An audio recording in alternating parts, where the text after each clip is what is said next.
गुरुकृपा असली की अशक्यही शक्य होते. ही कथा आहे श्रीपाद श्री वल्लभ यांच्या करुणेची.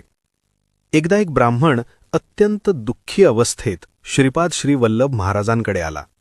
घरात अन्न नव्हतं, शरीर आजारी होतं आणि मन पूर्णपणे खचलेलं होतं. डोळ्यात अश्रू घेऊन तो म्हणाला, महाराज, मी खूप उपवास केले, खूप देवपूजा केली, पण माझं नशीबच खराब आहे. महाराजांनी त्याच्याकडे प्रेमाने, करुणेने पाहिलं. त्यांच्या नजरेत राग नव्हता, फक्त माया होती. शांतपणे ते म्हणाले, तू रोज काय करतोस? ब्राह्मण म्हणाला, उपवास करतो, देवपूजा करतो, पण मन मात्र सतत तक्रार करतं. तेव्हा गुरु हलकेच हसले आणि म्हणाले, देवाकडे मागणं सोपं आहे, पण देवावर पूर्ण विश्वास ठेवणं कठीण आहे. आजपासून फक्त एकच कर, जे मिळेल ते प्रसाद समजून स्वीकार.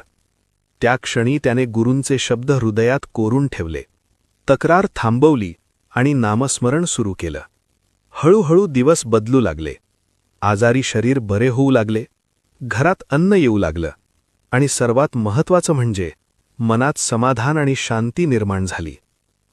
मित्रांनो, गुरुकृपा म्हणजे जादू नाही, ती मनाच्या बदलाची दिव्य शक्ती आहे. जिथे विश्वास आहे तिथेच चमत्कार घडतात.